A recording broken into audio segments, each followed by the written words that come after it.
conversational or controversial? Sensational. Nothing we do is controversial. Okay. Okay, let's go, Ann. Hello, and welcome to today's virtual Hinckley Forum. The Hinckley Institute of Politics is a nonpartisan institute at the University of Utah. The Hinckley provides an array of transformative experiences for students through internships, forums, and classes. Hinckley Forums seek to foster public discourse and civil debate on the most current and pressing issues, bringing in local, national, and international thought leaders. We would like to thank our media sponsor, KCPW, for recording and rebroadcasting our forums as part of the Hinckley Radio Hour. Today's forum is What Happened and Why, the 2021 General Legislative Session, and will be moderated by Hinckley Institute of Politics Director and University of Utah Vice President of Government Relations, Jason Perry. We are fortunate to be joined by some of the most influential people in the legislature, and we are so grateful that they could sit down with us for a moment today. We are joined by Senate President Stuart Adams. President Adams represents Senate District 22, which includes Davis County. He has served in the Senate since 2010, becoming president in 2019. In addition to his legislative duties, President Adams is also a partner at the Adams Company, a real estate construction and development firm in Kaysville. He holds a BA in business from the University of Utah. We are also joined by House Speaker Brad Wilson. Speaker Wilson represents District 15, which includes Davis County. Wilson was elected to the Utah House of Representatives in 2010, becoming Speaker of the Utah House of Representatives in 2018. Professionally, Speaker Wilson is the president and CEO of Destination Homes, a residential home builder, and is a graduate of Weber State University. We also have Senate Assistant Minority Whip, Jani Iwamoto. Senator Iwamoto represents District 4, which includes Salt Lake County. Prior to her election to the Utah legislature in 2014, she was a Salt Lake County council member. Outside the legislature, Senator Iwamoto is an attorney and is actively involved with several community organizing groups. She holds an undergraduate degree from the University of Utah and a JD from the UC Davis School of Law. Finally, we have House Minority Leader Brian King. Representative King represents House District 28, which includes Salt Lake City. He has served in the legislature since 2009. Professionally, King is an attorney whose practice centers on plaintiffs who were improperly denied health, life, or disability insurance. He earned both his undergraduate and law degrees from the University of Utah. If you have questions for our panelists, please enter them in the YouTube chat. And with that, I will turn the time over to Hinckley Institute Director, Jason Perry. Thank you, Ann. Much appreciated. And thank you for our distinguished guests here today. Every year, as we've talked in the past, this is our tradition to have the recap, the Hinckley Institute of Politics after the session. And it's kind of tough to do because you've just come off of a 45-day sprint, but you all are still willing to do it. So thank you very much for taking a few minutes today. As Ann mentioned, we'll take a couple of questions from the audience because we have many students who are participating. And we also have many students here watching today that were your interns during the session, which I'm happy to have as well. And thanks for taking such good care of them. Do you mind if we just jump right in? Because we've got a few things to talk about, and you all are just so great for spending a couple of moments. I thought for just a minute we would start with the adjustments that you had to make for this legislative session. As I was thinking about last year, the last night of the session, many of you recall, we had already stopped shaking hands by and large. We were starting to stay away from the lobbyists out in the hall, but you also passed some legislation allowing you to do more things virtually. You were just really thinking about what might come for the next year. So maybe we'll start with the president, the speaker, about some things that you changed because you really had some great forward thinking about making sure the business could continue. Thanks, Jason. And we did make some changes. And one of the good things is we had a couple of special sessions that taught us a lot. But we actually made 4 new committee rooms, and we improvised. Our auditor became the general contractor, and he actually, in fact, I'm kind of worried that Speaker Wilson may try to hire him. But we built 4 new committee rooms very, very fast, and those committee rooms had virtual capacity. And we were really concerned because we know the vetting process for any type of legislation requires good public input. And we needed that public input, and we weren't sure how we were going to get it. So allowing virtual committee hearings was something that we worked on and actually implemented very well. In fact, there was an issue on Dixie State University. You may remember that, the renaming of it. And Senator Ipsen said that he thought there were 200 to 300 people that were virtually online in that committee room. And a lot of them raised their hands and were called on and got to give testimony. And you wouldn't have parking for 200 people up here, and you wouldn't be able to fit them in a committee room. We learned something about the virtual nature of actually getting public input, and I think it's here to stay. And Speaker Wilson, you were very involved with it too. Thanks, President. Well, I would say, Jason, that was one of the highlights, was the ability for more people to participate in the legislative process because of COVID in a remote way. And, over the summer, I remember having conversations with Minority Leader King about how important it was for us to get feedback from the public. As we went through our first and second special session last spring, we had the ability for the public to give feedback, but none of us felt very good about it. And so we really increased that capacity, and it worked great. But in terms of COVID itself, it was really interesting. Our session started a little over 7 weeks ago now, and I was informed that morning that 2 of our members wouldn't be joining us that day because they had COVID. And within a week, one of them was in the hospital. And he was able to join us virtually the second to the last day of the session. He spent the majority of the legislative session in the ICU. We had another member who joined us on the 45th day. That was the only day he was able to be with us in person. Representative Christofferson was with us virtually a good part of the session. And it was actually pretty amazing to watch him sponsor and pass legislation from his lazy boy in Utah County. And he did. He passed a couple of really significant pieces of public policy that way. And who would have thought a year ago that's the way the legislative process would be working? It was amazing to watch. I even got to participate in some of those virtually. Now, one thing to your colleagues, Senator Iwamoto, you were one of our legislators also participating remotely from all of this session. Yeah, and I did. My mother is 91, and I love her so much, and she wasn't protected. And our family made a big decision. There were other things going on too, but that we would, if I ever gave her something, and I'm the one that takes care of her. So that was a decision I made early on. And I really thanked our Senate and legislature that we had this ability to do so, because I am the worst tech person you will ever know.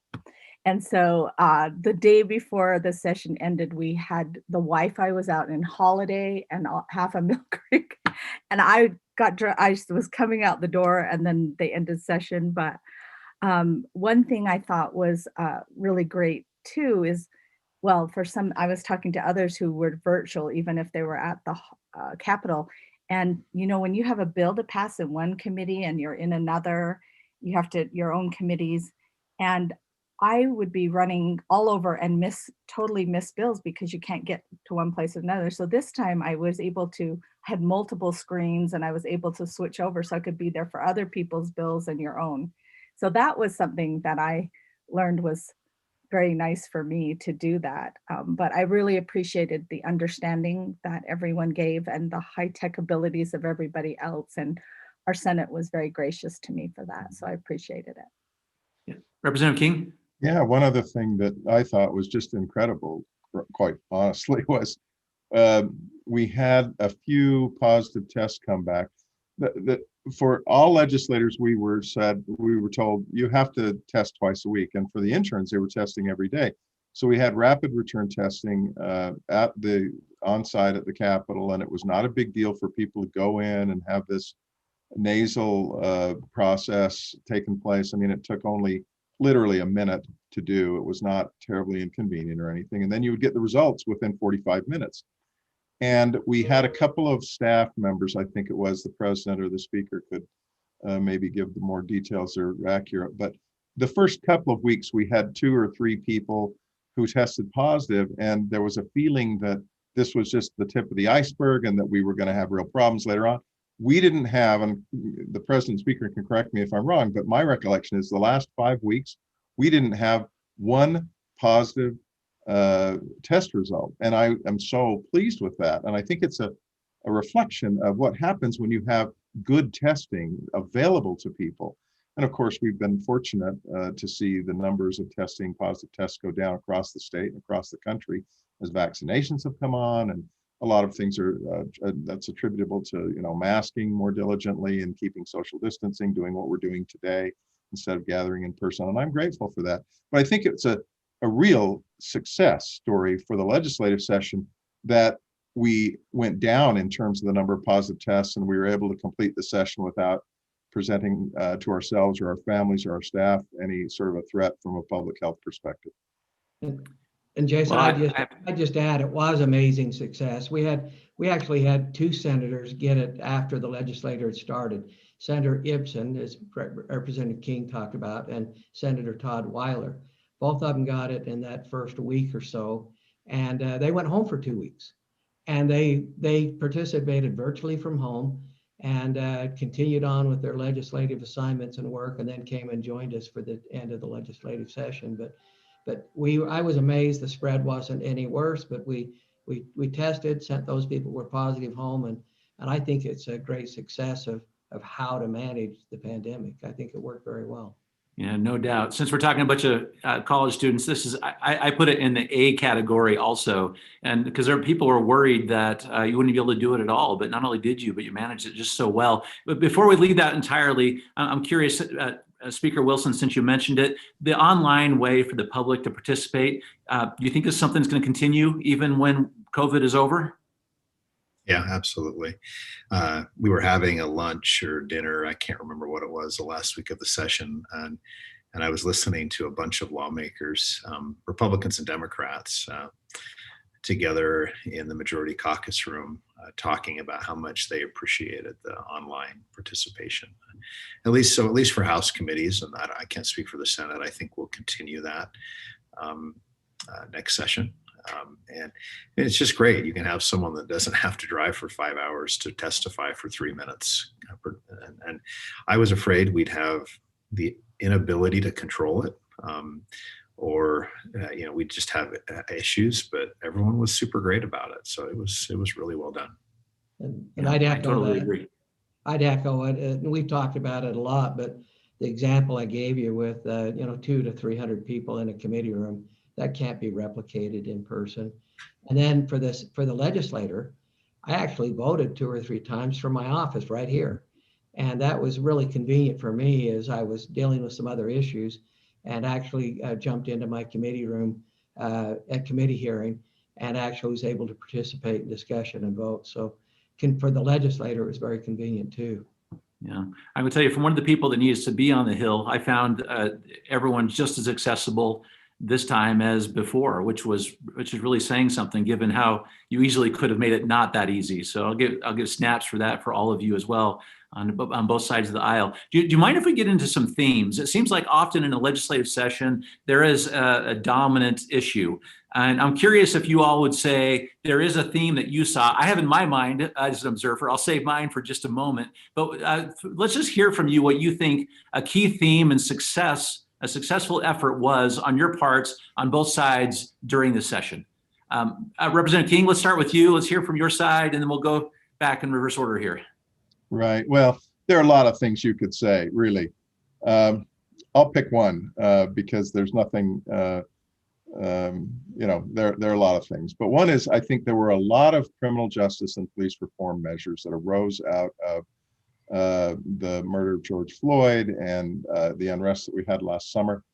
The speaker and I had a conversation about last summer about the need for us to address these things, and we were on the same page. And what was remarkable is the degree to which Democrats and Republicans joined in passing some really significant bills that dealt with this, about the use of deadly force, how you define it, training in that area, identification of who deadly force is used against, in terms of their racial and ethnic background, de-escalation techniques, training in mental health, providing mental health resources to first responders, all sorts of things. Senator Iwamoto, I don't want to steal her thunder because she had a great bill, but it basically allowed for the first time access for law enforcement applicants' background in terms of their disciplinary history or problems that they've had, when it allowed access to other employers when they move from one job to another in a way that is going to be much, much more effective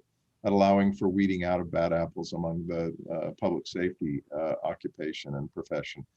And I think this is so important because it was bipartisan, number one, and number two, it responded in a very practical, pragmatic way to real issues and problems that we're dealing with in these areas today.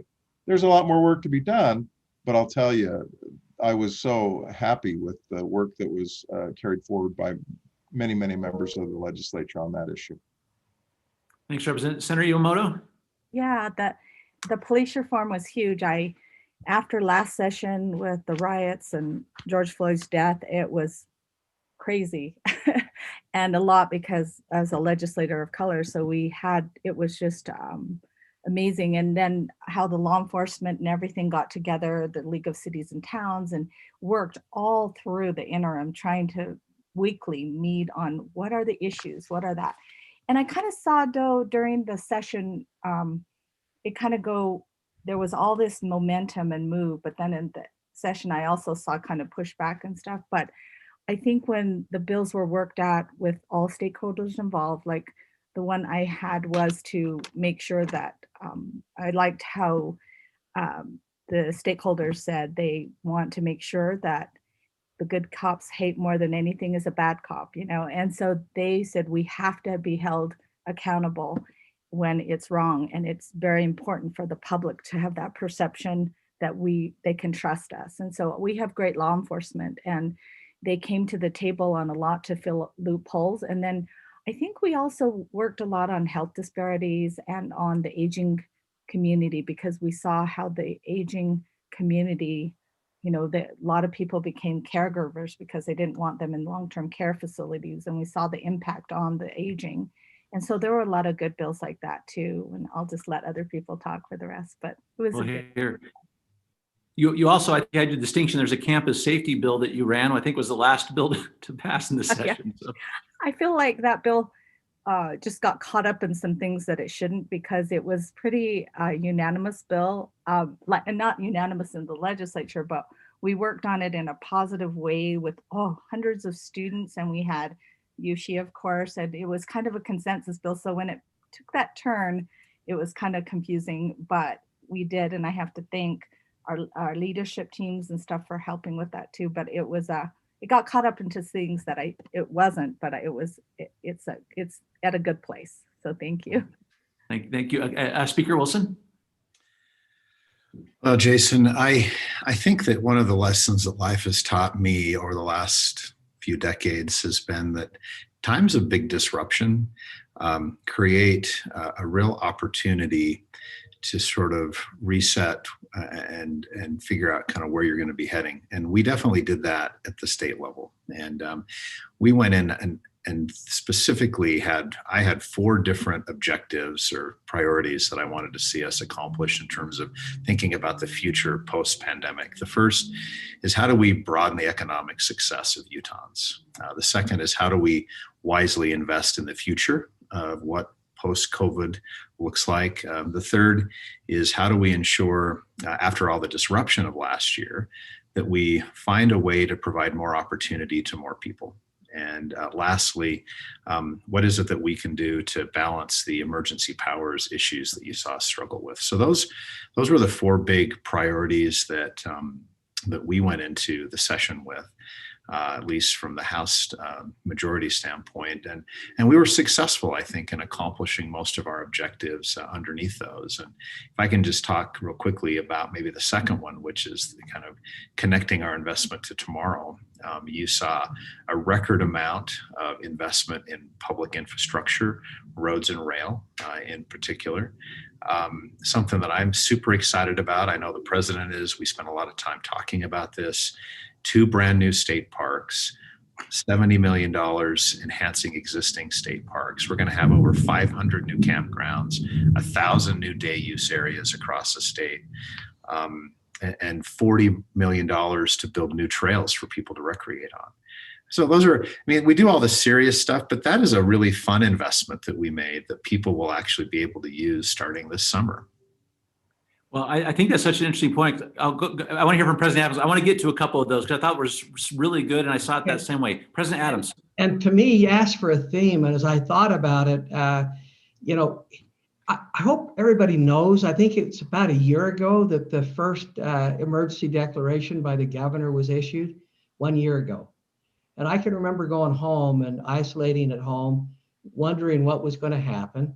I feared for our life, wondered if we were going to get COVID and whether we were going to be able to survive, both be healthy, and then fearing for businesses. We didn't know what was going to happen to our economy. And if you'd have told me that we would have accomplished, and I wrote down a list here, I'm going to read you the list because it's so long, what we have this legislative session. If you'd have told me that last year at the time that we were isolating, I would have said, you're on a different planet. You're maybe smoking something. I don't know what you're doing, but you're not realistic. And for me, the big win was the fact that we came in during the interim. We cut our budgets. We had some federal stimulus, and we managed the COVID virus, and I think in a balanced way. And that gave us the ability to come back. And so I'm gonna list the things, and the speaker touched on some of them. We funded $500 million for education, 6% increase in the WPU. Not another state in the nation doing that, taking care of our K through 12 teachers. We took $121 million and gave teachers bonuses. We actually put another $127 million in a stabilization fund for public ed. And that's kind of an emergency fund that if things turn down, and that was amazing, we could do that too. We funded Medicaid growth. We put $50 million into affordable housing. Never been done before in the history of our state. That's going to be leveraged for another $730 million. We put $26 million for mental health. Mental health was a big priority for some of us, and we actually funded $26 million there. We put $1.1 billion into transportation infrastructure. A couple of $100 million of it's borrowed, front runner, all kinds of infrastructure. The speaker talked about $140 million for trails and parks. Fiber, $40 million, unbelievable. 9% increase in public ed, over $300 million in buildings. I think 343 is the number. 56 million in wildfire suppression. $20 million or more to help small businesses and those in the entertainment industry.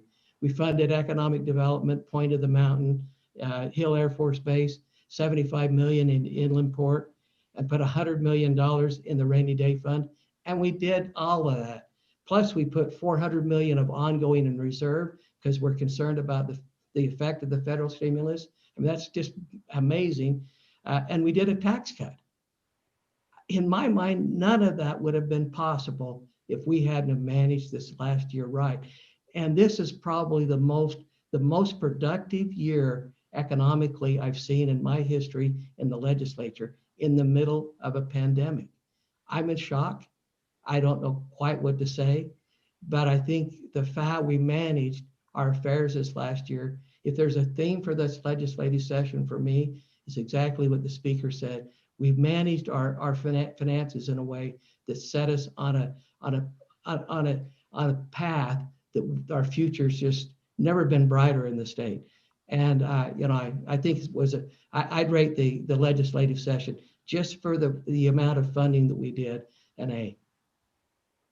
Yeah, I think this is so interesting because as I looked at the session, I would have had a similar view that a big theme was this idea of investment in the state itself, which a lot of these things do get to. One of the things I thought was interesting is how you all approached it from both sides of the aisle, because I'd like to hear what you have to say about this, is a lot of, there's a decent amount of money that came from the federal government.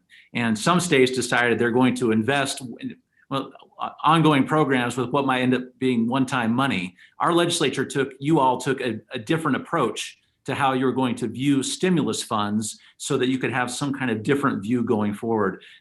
Let's talk about that, Speaker, because you were involved in that. All of you were, maybe, but you talked about it just a moment ago. And then Representative King, if you'll take a second on that too, because you also got involved in that discussion. Jason, not only did we do what you said, which is we chose to assume any of this federal money that came to the state could only be spent on one-time programs, we actually took it quite a bit farther than that.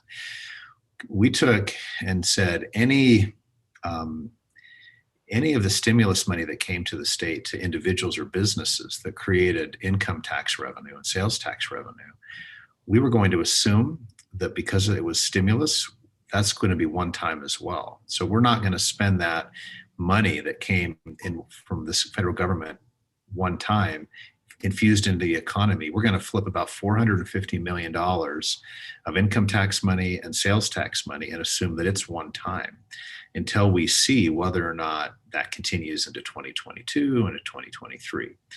And so I think that was a really responsible thing to do. It made it a little bit tricky because we ended up having very little ongoing money when all was said and done. Education got pretty much every penny of ongoing money in the state, really, with just a little bit going to a few other programs. But that was the right thing to do. So, thanks for the explanation too. Representative King. Yeah, thank you, Jason. I do think that we accomplished some really important and positive things for the people of the state of Utah with regard to the budget. And we have come through the COVID time just from a financial and budgetary perspective in much better shape, as President Adams was saying, than I think anybody expected. But I think it's important to recognize the degree to which we had the ability to do that and the flexibility to do that based on the existence of the COVID relief funds, the CARES Act money initially, which was passed last spring by Congress, and then another relief package that was passed by the outgoing Congress in December. There's the prospect now for the session, it was the prospect of as opposed to the reality of, but there was the good prospect of having another relief package that of course was just passed or is in the process of passing Congress. Those things form cushions and buffers that allow us as legislative lawmakers at the state level to feel a lot more comfortable doing some of the things that we did. So I think that one of the things that I take away from the positive budget process that we went through and the things that we were able to do to benefit Utahns is the importance of having a good federal partner who is backing up the states in terms of helping people get through very, very difficult times like what we've seen with COVID and the pandemic. So we did accomplish some good things on many fronts. Education funding was critically important. The infrastructure package that Representative Schultz put together and that we got passed involving transportation funding, much of it. Excellent thing. What the president and the speaker mentioned in terms of state parks and funding on those issues is going to really benefit Utahns in a wonderful way. So a lot of great things happened in the session. Yeah, for you, Representative King and Senator Iwamoto, the idea of these stimulus funds and the approach, I know there's general agreement. How are you and your caucuses discussing the next round and what you feel like would be most appropriate and how to use those funds, which look like they will be coming? Senator, do you want to take that and then I'll weigh in? Yeah, sure. Well, I just know that there's some issues that are important to our caucus, like the funding for Senator Escamilla on her children and expanding that Medicaid. But we haven't met after the session. We talked about it, and I want to say that in the Senate, our leadership on both sides meet together often and very inclusive, and it's just been a great collaboration. And so, and I just want to say too that going back a little bit on one big thing I think that happened was the Navajo Nation settlement. And I kind of got involved at the end, calling Washington. We're working with some of the communities here, but with all the health disparities that happened and how we're hit so hard, and that settlement now can be done so there can be a lot of infrastructure and get water to the communities, all those things that were highlighted during the pandemic, all these disparities. And that was a huge settlement for them and for all of us because related to the Colorado River. So I think we just have great communication, and we haven't met so far, but I'll let Brian talk about his caucus too. Well, I think generally what we are trying to make sure happens, Jason, is that the COVID relief funds that are coming to Utah in the future and those that are available from the past, from the December bill, end up going to the communities and to the individuals and the businesses that need it the most. I think we've got to make sure that happens, as opposed to having businesses that don't really need it take advantage and use those funds just to feather their nest, line their pockets, basically. One of the things that COVID has revealed, of course, is that these disparities in communities, the disparities between marginalized communities and those that aren't, are real, and they're deadly. I was really heartened to see something pass through the last week of the session that I think is going to do a lot of good. It was a controversial bill in some ways because there were a lot of Democrats, most Democrats didn't feel that it went far enough, but we passed a bill, one of the Chamber of Commerce priority bills, to take out of the statute any references to English being the only language that is used for the state of Utah. And it allows the executive agencies to conduct business in a much freer way in the language of the community that the community speaks. And that's critically important for things like elections and for things like getting public health information out. Those are just essential, that we are able to communicate and that we have our government agencies able to communicate effectively in the language of the minority community that they speak and that they use. That's going to go a long way toward making sure that we get the relief for COVID from a public health perspective that those communities need. But it's also an illustration of what we as Democrats are focusing on and trying to make sure happen in terms of just getting the resources that are necessary in the COVID and the pandemic context to those communities that are in the greatest need. Okay, very good. I want to get to a couple of points that were just brought up.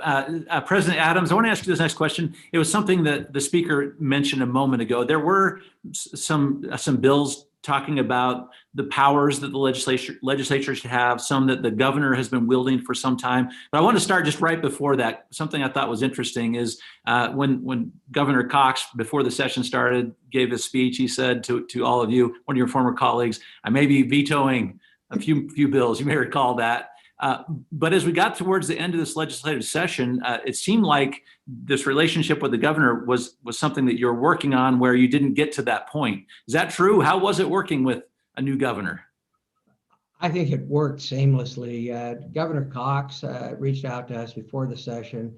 We talked to him multiple times during the session. He engaged with, I think, the speaker, myself, and with other legislators, and tried to actually have a very open dialogue and transparency between the executive branch and the legislative branch. And Senator Vickers did run the emergency power amendment, and we all know that when emergency powers was put into place, that they were put into place to deal with short-term emergencies, earthquakes, floods, those type of things that come and go, but they really weren't put in place to deal with a year-long pandemic. And so we knew we were going to have to modify them, and it's been talked about all the way through last year. And we knew during the special sessions that it was probably too complex to have it done in a special session. But the governor, Senator Vickers, did a great job. He reached out to members from the Senate minority, House minority parties, the House, and the executive branch to craft what I think is a very effective, new, different emergency powers bill. And so to your point, and I think the governor's going to sign this, at least he said he's going to sign it. But if we hadn't have been such collaborative, the governor had to have engaged, or we hadn't engaged with him, I think there'd been quite a bit different outcome. And we'd be wondering whether this is something he would actually sign. So I think the process worked well. I actually think we have a piece of legislation that's extremely functional. And we'll hopefully don't get it tested out too soon in the future, because I'm kind of done with pandemics. Me too. Speaker Wilson, will you explain a little bit what the heart of the matter is, why there's a little bit of an issue there on the governor extending those emergency powers, those emergency declarations time and time again? I think the president just alluded to some of that, but at its heart, what is the concern? Because it seems like both sides of the aisle were okay with the result, and maybe even the governor. Yeah. Well, I think that at the heart of the issue, and I think this is agreement from both sides of the aisle, we have delegated emergency powers to the governor for short-term emergencies. fires, floods, earthquakes. We didn't really ever contemplate, I don't think, when that was given to him, something that would be an ongoing, grinding 12-month pandemic, right? And when you're in something that's not a short term, you've got to make quick decisions, to get the fire department out to put something out, or an earthquake response. You deal with the kinds of things that are more in the space of big policy levers. And the legislative branch is designed in our Constitution to be the institution where big policy debate happens. And so when you have, and this is no reflection of Governor Herbert or Governor Cox, I'm just speaking more to the system. When you don't have a process for big decisions about policy to occur in the give and take of the legislative process, which includes a lot of public feedback, you don't oftentimes make as good of decisions as you maybe could. And so there's this really tricky balance between making quick decisions that are in the best interests of the health and safety of Utahns, and making decisions with the right process where you get a lot of feedback from lawmakers and the public to determine big policy levers that don't have to be made quickly. So that's what we're trying to do with this. It's untested, really. I mean, what we passed last week will hopefully not be tested when any of us are lawmakers, but it'll be tested at some point, and we'll see how it works. But it's all designed to get a little bit more of the policy discussion into the policy process that we use as lawmakers. Representative King, will you please talk from your perspective and from your caucuses about that very issue too, because it does get to this idea of the legislature and both sides of the aisle being the ones that should direct some of those big policies for the state. And it certainly was a difficult thing to know who's in charge always and making those decisions that are most critical for our health and welfare and safety. Yeah, it's a really delicate balancing act. I agree with the speaker that this isn't so much a partisan issue. It is an issue about which reasonable minds can disagree in terms of what's the proper balance there. And I have some concerns that we've struck it correctly. For example, Representative Paul Ray's bill on the end game of COVID, I thought was a little too prescriptive. I voted against that bill.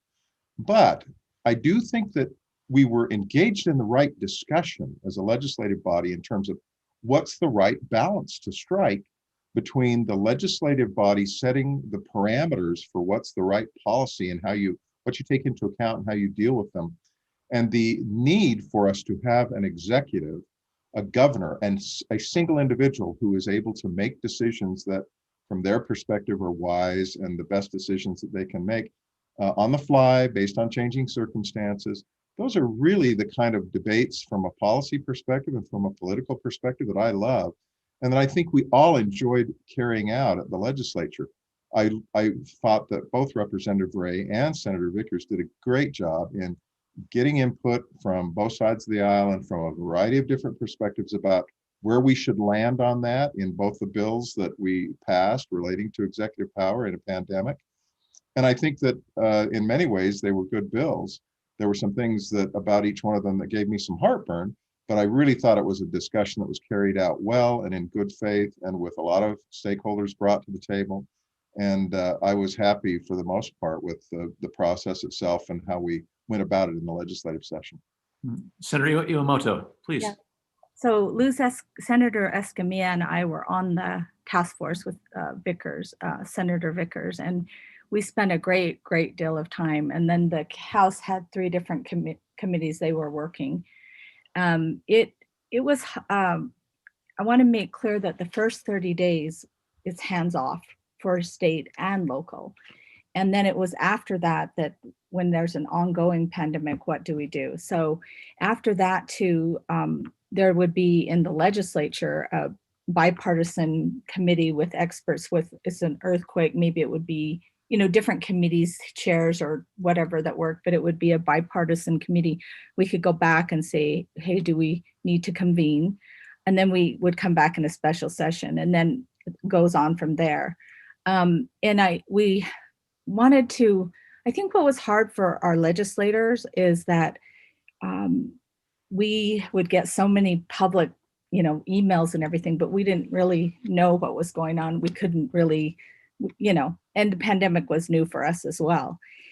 So we worked on it really hard to make sure that we are involved in the legislature as a separate branch, that we're involved and have more input, and there's a public process. So the public will have input. And I think that's very important in this. And then it parallels in the county too. And it's not perfect. After, as it was arising, we got a lot of concern from the counties, and their local control, and whether they're creatures of the state, and, a lot of things like that. So in that sense, it's not, but we worked really hard. I had a lot of respect, as I do, for Senator Vickers, and took our input, and we all worked really hard on it. So it became something that was a bipartisan effort. Something you ended up supporting. Yes. Okay, I have a question from the audience. Tell me who wants to take it. All right. The question is, do you believe the 45-day session is long enough? Is there anything you would change? Do you think you should stay longer, shorter? Same. Who wants to hit that one? Maybe the wrong day to ask this. I'll weigh in first. Jason, I am so conflicted about this because I don't want to be in session more than 45 days. I hate the idea of being dragged away or having anybody else dragged away from their work longer than they have to be. But the reality is, it's really, really hard to get everything done that we need to do in the 45 days. And as Utah grows bigger and more complex, maybe things will have to change. But at least for the time when I'm in the legislature, I think I weigh in favor of just keeping it to 45 days and trying to be as efficient as we can. And it illustrates the importance of working together and having trust in your colleagues. If you don't have trust in the good faith and competence of people that you're working with, you got a problem. So I think the need for us to avoid the model that's been set up too frequently on the federal level is tremendous, and we need to continue what we've done, generally speaking, in the past in Utah, and that is work well with each other across the aisle and have a high degree of confidence and trust in each other. That's good. Who else? I will just say that if there's definitely a cost to having a session in 45 days. You have to do a lot. The days are super long. The last couple of weeks are dreadful. I mean, they just are. But it is absolutely a win for the state of Utah, because the moment you make that session longer, you run the risk of less people from every walk of life being able to serve in the legislature. And preserving the citizen legislature should be the absolute number one priority for the state of Utah. Walking away from that and not having a citizen legislature will be the beginning of the end of Utah's best managed states, best place to live, best economy, all of those things. And it's not because the legislature is bad. It's because the experience that lawmakers bring when they have to actually do something outside the legislature is what makes their decision making so much better. And I would echo that. We have to go home and live with the laws we pass. And you bring in a different perspective when you've got a pharmacist, or you've got a medical doctor, or you have a teacher, or you have somebody else that actually is living what we're regulating day in and day out. You get a different perspective. And then the other thing that I would say about the shortness of the legislative session is we just don't show up here and start the first day of a 45-day session. We've got interim meetings that we've been working on, bills that we've been working on throughout the entire year. And I actually believe there are some bad things about having a short session because you run out of time. But really, when you're trying to negotiate something and you're trying to put a good piece of legislation together, it's really good to have an end date, because people all of a sudden start jumping on and knowing that they've got to be a participant and they can't stall or slow bake or not be involved in the process. And I think we do a lot of great things because that shortness of the session too. So I'm with Representative King. At least as long as I'm here, I don't want to change the length. Okay, that's a good response to that question. Let me ask, so we only have a couple more minutes here. I'm curious about, I have two items I wanted to talk about. One is, it was interesting to see that we have a constitutional amendment pass, this Amendment G, And then immediately the legislature, and this all of you were involved in this, immediately used that change to try to direct funds to public education. I think it was one of those interesting things to see a policy change that was widely supported by the voters and by our full legislature as well. Just for a second, whoever wants to take this one first, have we resolved this structural issue with public education, and did we just see the results of that because of what you did this session? Senator Iwamoto, looks like you had your hand up. I was just saying that we kept our word and we funded education and put things in so for growth and all that. So we did keep our word to our voters, and it's not going to just be over now. We're going to have to, keep our word going on, because now it's not part of the Constitution. It can be changed by legislation. And so I think that our legislature prioritizes education, and putting it at the beginning of the budget was really good to show our commitment and not wait till the very end. We put our priority on education first, and I think that was really important. So we just have to keep going. We have to keep keeping up with our promise. Anyone else on that issue? Okay, I want to get to this. Did you have something there, Speaker? Because I have a next question. If you ready? Oh, no, go ahead. You're good. Okay, this is just so interesting. I always wonder about this though, because we just ended. We had a pretty good number of bills. 502 of them have become law. But I'm kind of curious what's coming this next year as the state starts to emerge. And we're talking about the mask, we're talking about the vaccine, we're talking about businesses starting to open back up again. Hopefully many people vaccinated over the next 2 months, maybe all of us that want to be.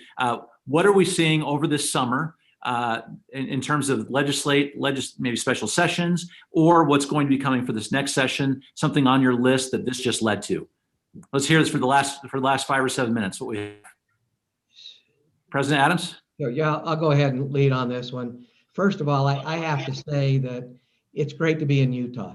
I mean, other states had stimulus, other states cut their budgets, but there's not another state that I know of in America that has funded what we funded and has done tax cuts all in the same legislative session. In fact, there was a New York Times article that showed us and Idaho as the two best states for revenue increase. And so as we look out into the future during the summer, we're going to get another big amount of stimulus. We just saw that it passed through Congress, and we're going to have a special session to deal with that. We also put some money away. We funded a lot of things as I went down through the list. Some of the things we funded, a lot of us weren't really comfortable with making that appropriation with more detail. So we set some of those appropriations aside in what would be restricted funds or lock boxes that we'll have to come back in and make sure that we're comfortable as we get more details on those appropriations. So those are at least 2 special sessions, or maybe they'll be in the same one, that we'll have to have. And then redistricting is upon us.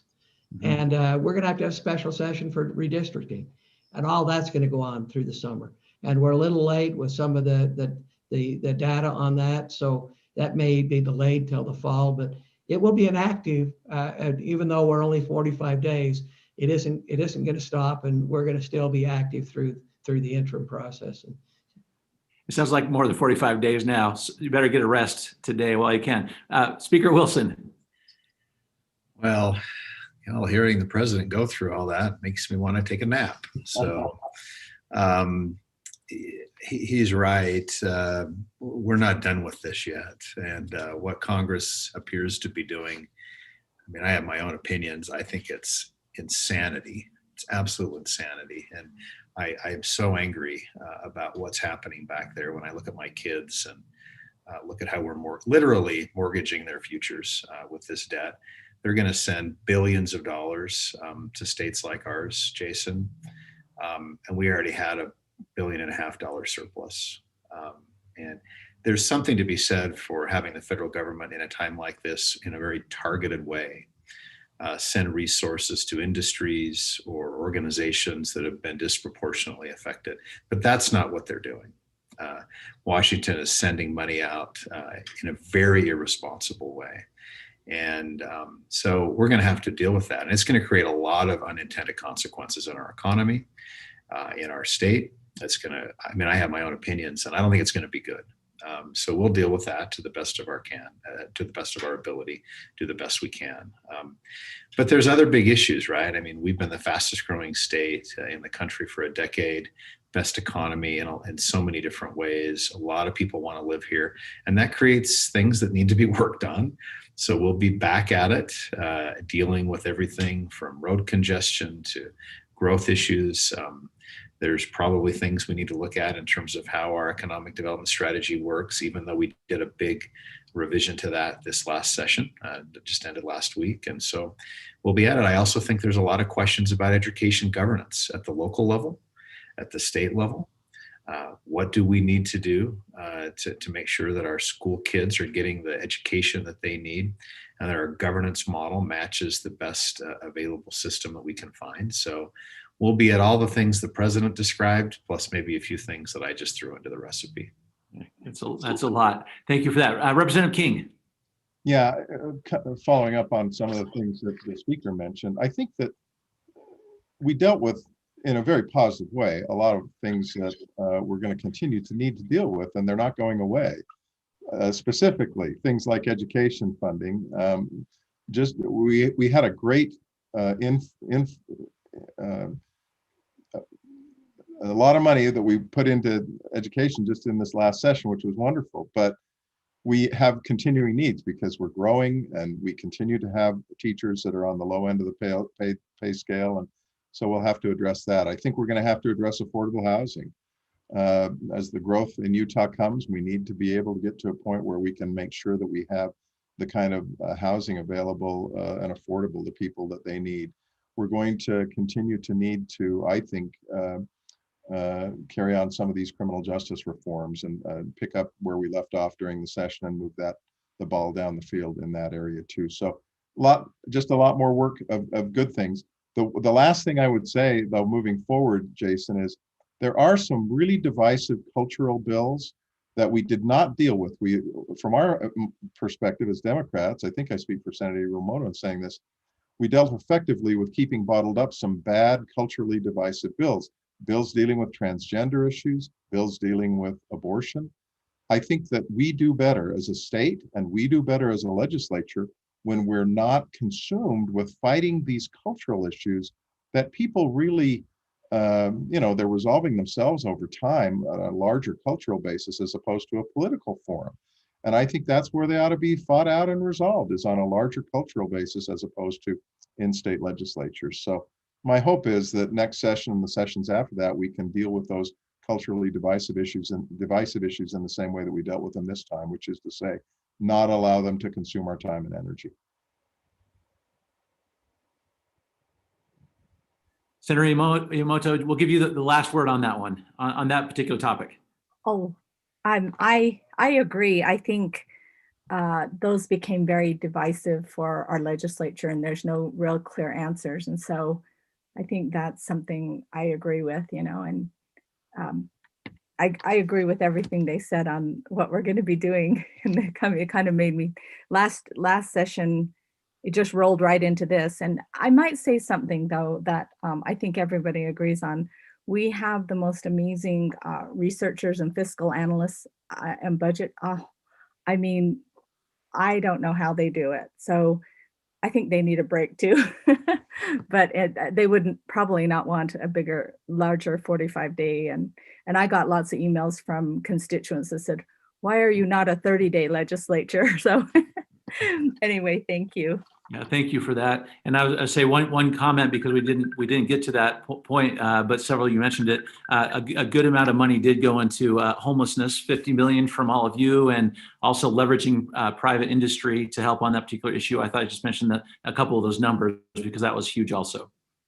I just want to thank you all for being part of our panel today. I know it's at the end of a pretty grueling session, but from both sides of the aisle, on behalf of the state of Utah, because I get to see legislatures all over the country, boy, you stand out. I have to say, our legislature does, from every capacity, and we're grateful. So thank you for being with us today.